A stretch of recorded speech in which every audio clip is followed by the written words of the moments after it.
नमस्कार दोस्तों, आप सभी का स्वागत है हमारे YouTube चैनल मान्या लाल किताब रेमेडीज़ में। आज मैं आपके साथ बात करने जा रहा हूं कन्या राशि के बारे में। और आज का मुख्य टॉपिक होगा कि मार्च महीना 2024 का ग्रहों का परिवर्तन आपकी आर्थिक स्थिति, आपकी घरेलू स्थिति, आपकी सेहत, आपके कर्ज को लेकर, अगर आप नौकरी करते हैं तो वहाँ बॉस के साथ कैसे रिलेशंस रहेंगे, अगर आप लव लाइफ में हैं तो वहाँ पर आपके कैसे रिलेशंस रहेंगे, फॉरेन में हैं या फॉरेन जाना चाहते हैं तो ये समय आपके लिए कैसा रहेगा। सो दोस्तों, ये ओवरऑल जो है उसके ऊपर वीडियो बनाई है मैंने। इस वीडियो में छोटे से छोटा पॉइंट्स, किन रास्तों पे आपने चलना है, कैसे आपके पास धन आएगा और किन स्थितियों को आपने अवॉइड करना है, किन रास्तों पे आपने नहीं चलना, इसके ऊपर ये वीडियो लेके आया हूँ।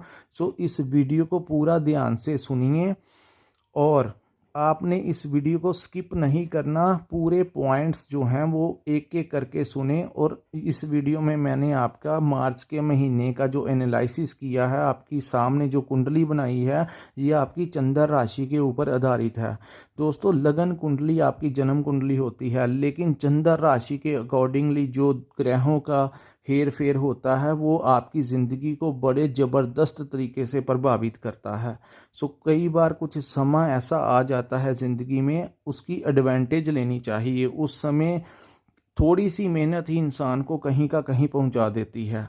कई बार ज़िंदगी में इतना संघर्ष का समय होता है कि हम बहुत संघर्ष भी करते हैं, तब भी हमें हैंड टू माउथ रहते हैं। लेकिन कभी कभी ज़िंदगी में कुछ समय ऐसा भी आ जाता है जब हम थोड़ा सा एफर्ट लगाते हैं और कहीं का कहीं पहुंच जाते हैं। सो दोस्तों, जिन लोगों का कन्या राशि का अभी तक नहीं काम बन रहा था, ना नौकरी लग रही थी, ना व्यापार चल रहा था, उन लोगों को स्पेशली ये वीडियो सुननी होगी, क्योंकि वो लोग बहुत लंबे समय से प्रयास कर रहे थे लेकिन समय उनके अनुकूल नहीं आ रहा था। तो उसका मेन रीज़न ये था कि कहीं ना कहीं आपकी जन्म कुंडली में चंद्रमा की स्थिति अच्छी नहीं है, या तो वो किसी 6, 8, 12 इस नंबरों के अंदर बैठे हुए हैं, या फिर किसी क्रूर ग्रहों से पीड़ित हैं, जिसकी वजह से सारे सर्कमस्टेंसेस आपके होते हुए भी आपको नौकरी या व्यापार में लाभ नहीं मिल रहा था। तो उसका सबसे बड़ा कारण जो था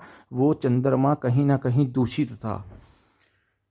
अब मैं आपको बात करने जा रहा हूँ सबसे पहले, जहाँ पर 6 नंबर लिखा है ये आपकी कन्या राशि है, और जहाँ पर केतु लिखा है। दोस्तों, केतु ग्रह का बहुत बड़ा रोल होता है। जैसे राहु, शनि, मंगल इन ग्रहों का होता है, वैसे ही केतु ग्रह जो है ये जब लगन भाव में आता है, क्योंकि लगन भाव में बैठा ग्रह जो होता है वो पूरी कुंडली में सबसे ज़्यादा प्रभावशाली होता है।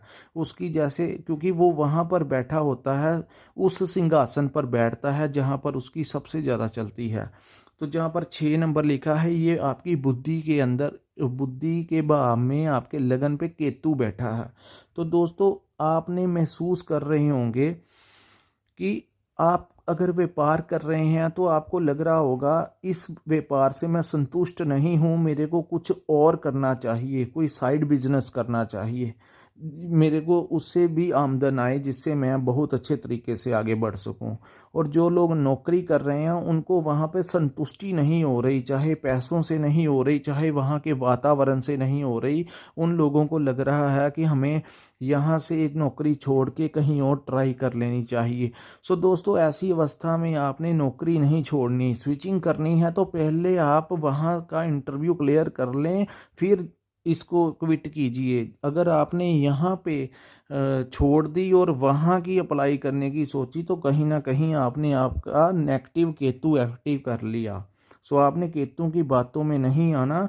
ये गोचर जो है लंबे समय तक चलेगा। सो ऐसी अवस्थाएं आपके सामने आएंगी। आपने अगली चीज़ को पाने के लिए पिछली चीज़ को बिल्कुल नहीं छोड़ देना, स्विचिंग कर लेना, लेकिन कुछ मिलने के बाद करना। वहीं बिजनेस में भी कोई बहुत बड़ा परिवर्तन नहीं करना, आपने केतु की बातों में नहीं आना। अगर आपने व्यापार में बहुत बड़ा परिवर्तन कर लिया, कोई बड़ा अमाउंट लगा दिया और अपने जहाँ पे आप बैठ रहे हो वहाँ पे बैठना छोड़ दिया तो वो भी आपके लिए नुकसानदायक होगा। सो आपने ये टाइम पे सोच समझ कर ही आगे बढ़ना है।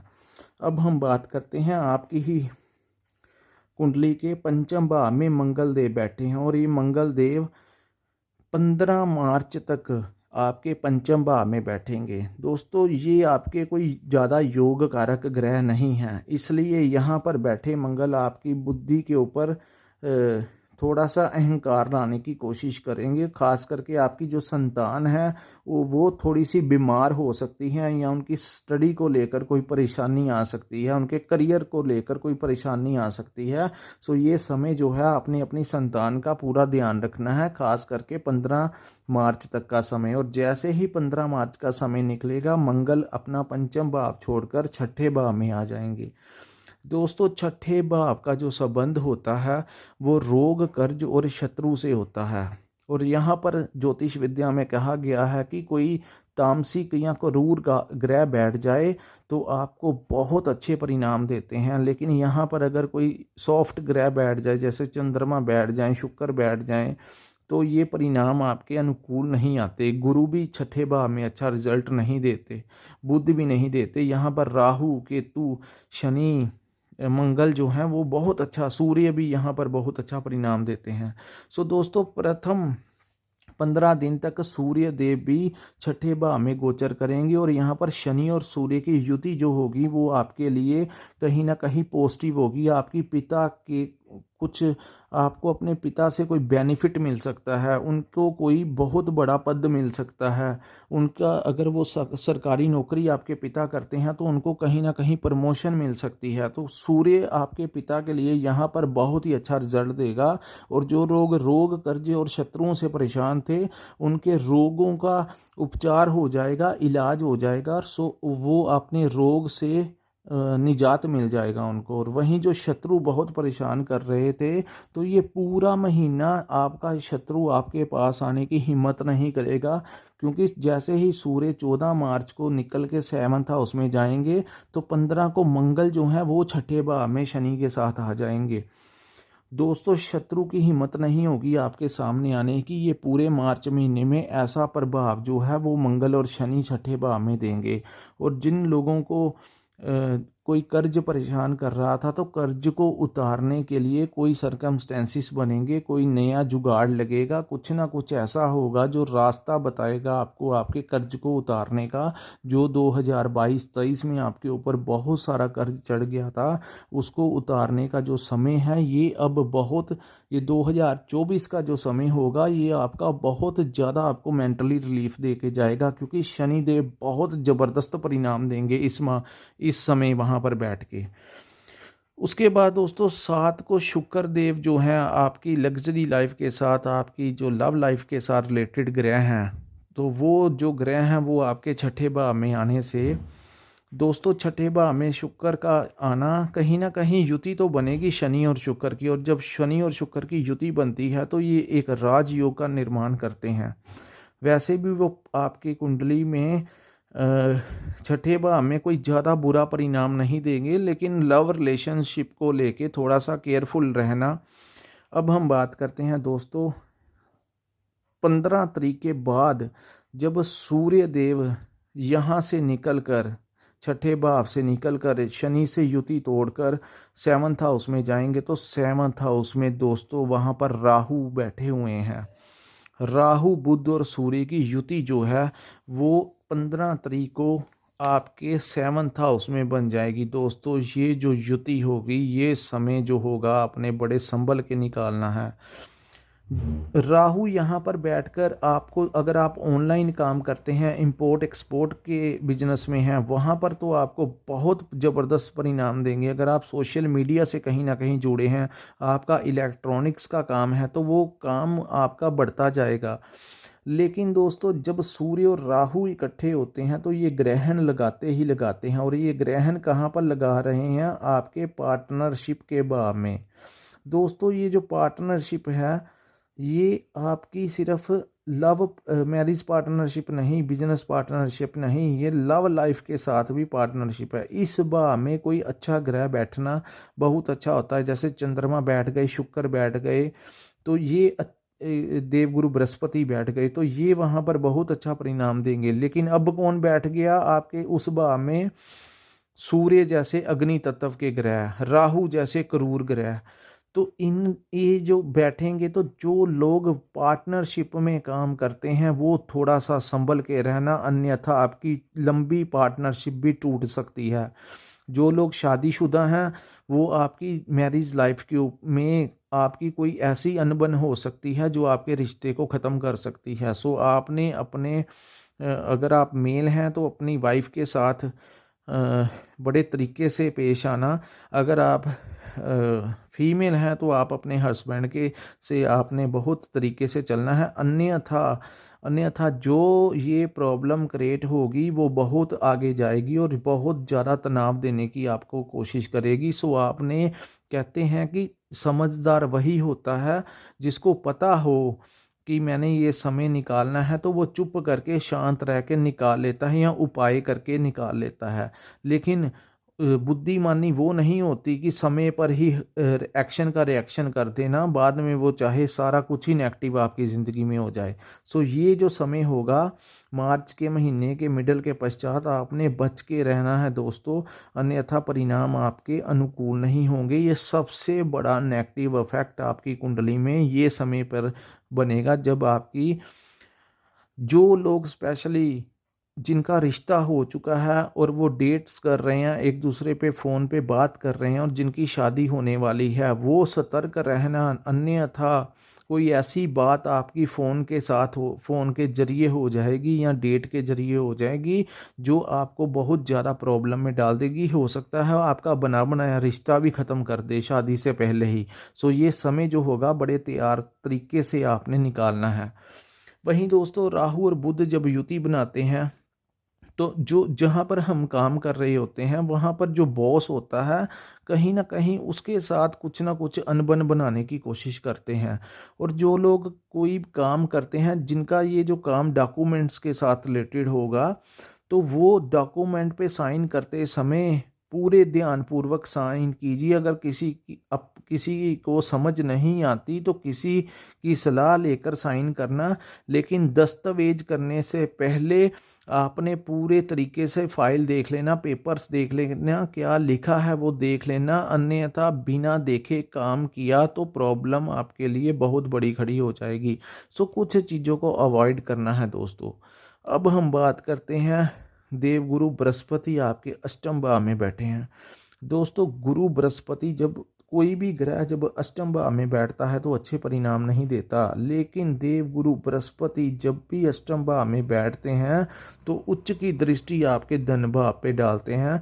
तो धन संबंधी ये जो समय है जब गुरु बृहस्पति एक्टिव हो जाएंगे और वहीं मंगल और शनि की युति बनेगी, ये जो समय होगा आपके लिए ज़बरदस्त परिणाम देगा। शनि आपके यहाँ पर दृष्टि जो तीसरी डलेगी तो ये जो आपके शत्रुहंता योग जो है वो आपकी कुंडली में बनेगा, शत्रुओं का सर्वनाश हो जाएगा। गुरु धन भाव की तरफ दृष्टि डालेंगे तो धन आगमन होगा।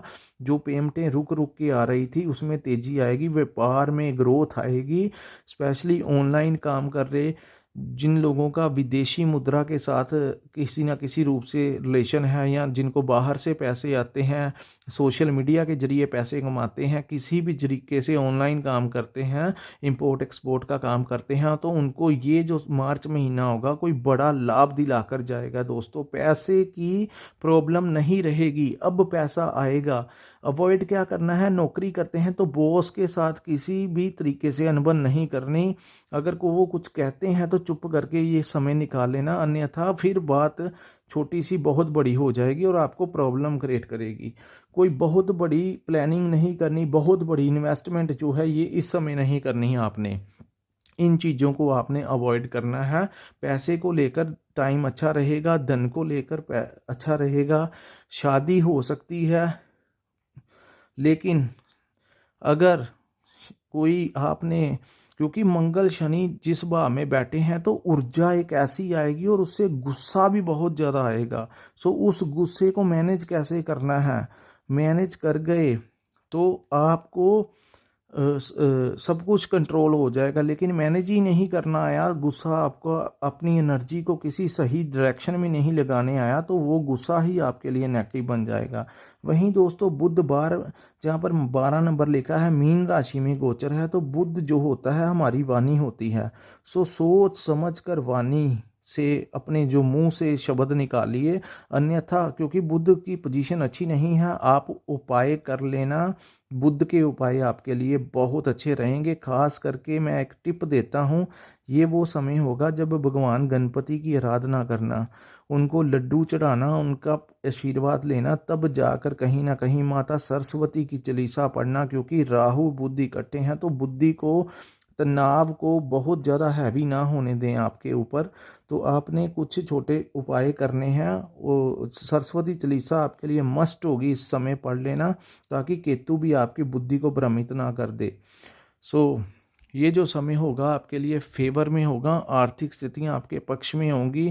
डॉक्यूमेंट्स पे साइन करते हुए सावधानी यूज़ करनी है। पार्टनरशिप में थोड़ा सा डिस्टेंस बना के रखें और बहुत ज़्यादा इंटरफेयर ना करें। ट्रैवलिंग के जरिए आपको, यात्राओं के जरिए आपको पैसे आने की संभावनाएं हैं। जो लोग ट्रैवल से रिलेटेड काम करते हैं, टूरिज़्म के साथ रिलेटेड काम करते हैं, तो वहाँ पर उनको बहुत अच्छा बेनिफिट जो है वो होने की संभावनाएं हैं। सो दोस्तों ओवरऑल ठीक है समय, सिर्फ इन चीज़ों को बचाव के रहना, घर की स्थितियों में तनाव नहीं आने देना। दोस्तों अगर आपको हमारी ये वीडियो अच्छी लगी हो तो हमारे चैनल को लाइक और सब्सक्राइब करना मत भूलिए। मैंने बारीकी से आपको सारे पॉइंट समझा दिए हैं। अगर आपने अपनी कुंडली का विश्लेषण करवाना होगा तो हमारे नंबर पर संपर्क करके, जो स्क्रीन के ऊपर आपको दिख रहा है, वहाँ पर आप हमारे साथ व्हाट्सएप नंबर पर संपर्क करके हमारे से उचित उपाय ले सकते हैं और अपना मार्गदर्शन करवा सकते हैं। जो ईश्वर ने हमें ज्ञान दिया है उसी हिसाब से हम आपको बेस्ट सर्विस प्रोवाइड करवाएंगे। सो दोस्तों धन्यवाद। हमें कमेंट करके ज़रूर बताया करिए कि आपको हमारी वीडियो जो है वो कैसी लगी और आप कैसी वीडियोस चाहते हैं, तो हम आपके लिए वैसी ही वीडियो लेके आ सकें। सो दोस्तों यहीं पे हम अपनी वीडियो को विराम लगाते हैं। नमस्कार, जय माता दी।